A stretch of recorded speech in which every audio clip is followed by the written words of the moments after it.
if you're a grandparent, if you're a parent, and you're thinking, I'm just going to make sure my kid is in a good school and they're just going to follow along with what the system does, and maybe they're going to get in a good college, and I hope they become a doctor or a lawyer. If that's your mentality at this point in life, like, you are doing your kids a disservice. Yeah, you've lost the narrative.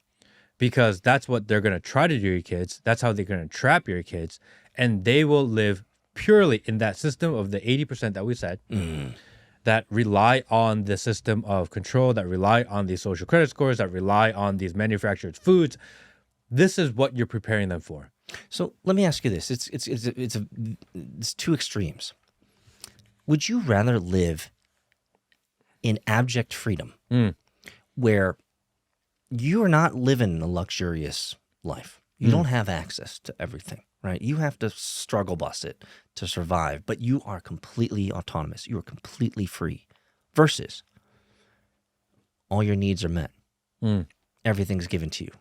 All you know is that you pay $1,800 a month and all of your services work. You want, at least your future generation, you want them to grow up in the system that's outside the system. Because at least then they have options. If you grow up outside the system, you always have the opportunity to go and join the system if they choose to do so. Yes.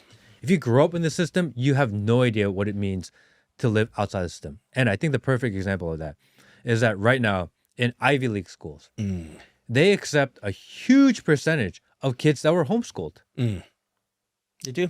That's like the indicator. They are in the top schools in the country.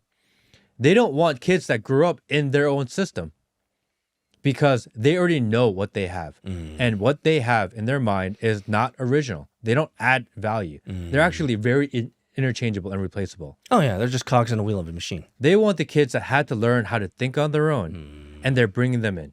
Just a quick break before this video continues. If you haven't signed up for Soju yet, go check it out, soj.oo. It's a social discussion platform that we've created. That's where the community is hanging out. Definitely worth checking out, soj.oo. Also, if you're not subscribed to the channel yet, do it now. And they're actually going out and trying to recruit kids that are homeschooled and have showed high competency. I read an article on that. Yeah. Correct.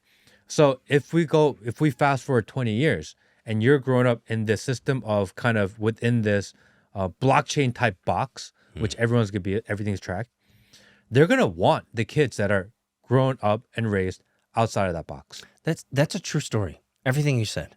It's such a bait and switch, though. It's such a rug pull. Yeah. Because they're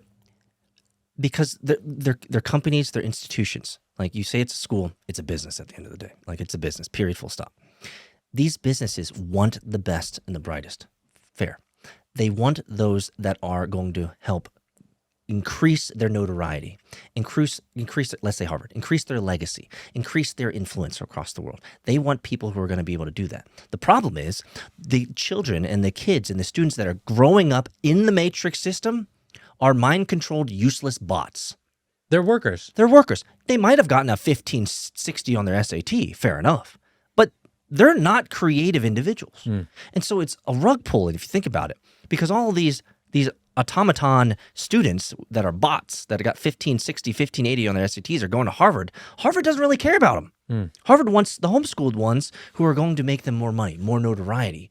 But at the same time, they're possibly create a solution. Right. But they're not going to tell the robot kids that they're not valuing them. Because right? you need to feed the machine. You need to feed the machine. So it's this really like bipolar business model where it's like, yeah, these kids are a bunch of chaff and we don't care about them, but they pay the bills. All right, let's keep funneling them in. But what we really want is that kid from Nebraska and that kid from outstate Kentucky and that kid from upstate Georgia, because those kids, they have real ideas.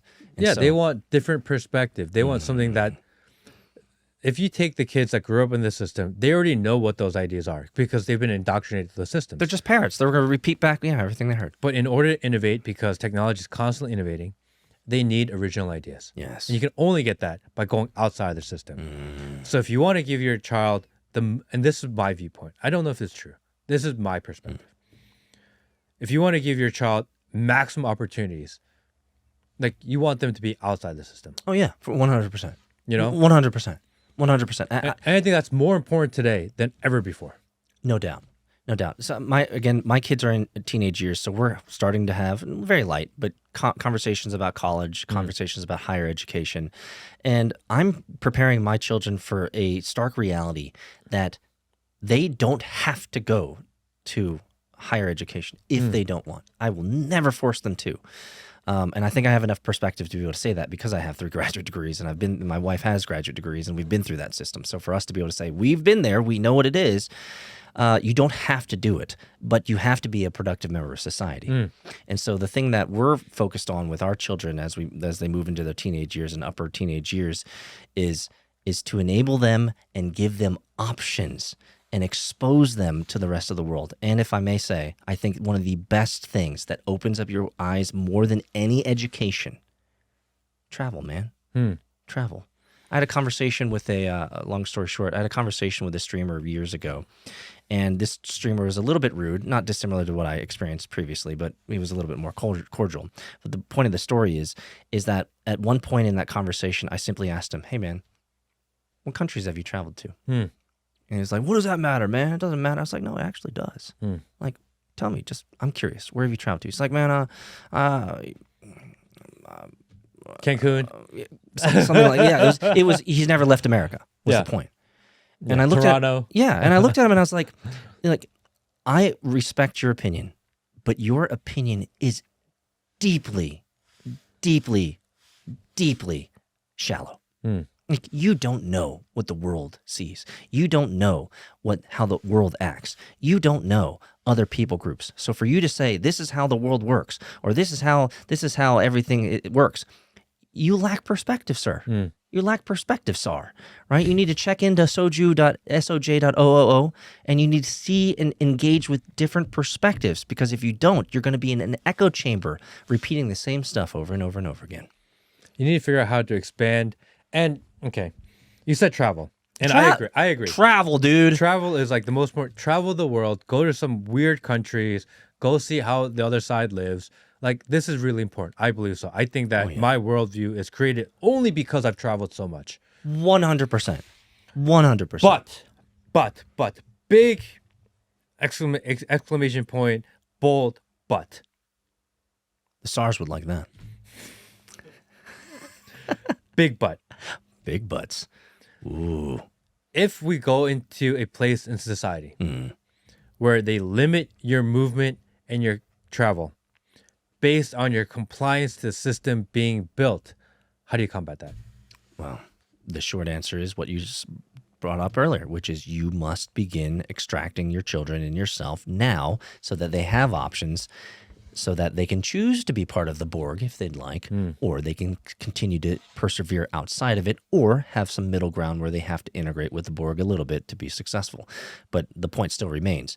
If you do not grow yourself, your children, your family outside of the system, then you will always be compliant to the system.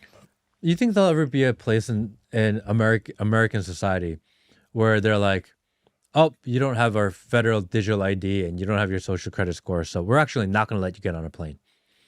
100%. Then how do you travel? You need to comply. But what if you don't want to comply? You need to kiss the ring. You need to make sure that you go to DC and kneel at the pontificate and kiss the ring. This is the problem of like this physical. But this is like China. Escape, right? China's and already done this. Physical reality. There are reports of millions of Chinese who cannot get on the subway because their social credit score is too low. They cannot get on the bus.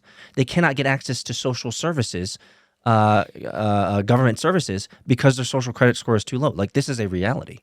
And the flip side of that, you know this. No, I completely know it.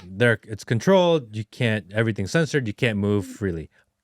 And they have billboards where if you're a jaywalker, they will make sure that everyone in that location knows your face, that you're a jaywalker. Correct. Like, this type of bullshit.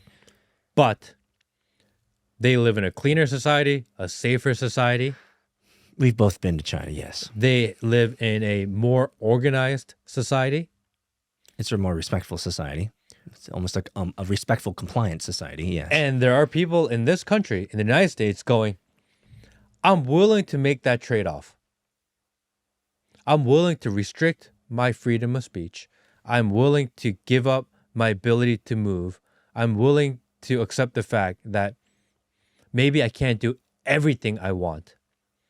But in turn, I live in a safer, cleaner place.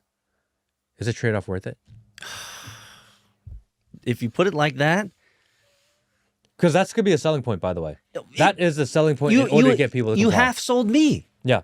You have, like, I'm not going to lie to you. That sounded pretty damn good. Yeah. You have more control. You won't feel it only at the fringe. You only feel the control at the fringe. Right. And maybe, we'll frog boil a little bit and slowly close in the walls because that's what they always do. Yeah. But when you first comply and join in, it's going to look like a vast world.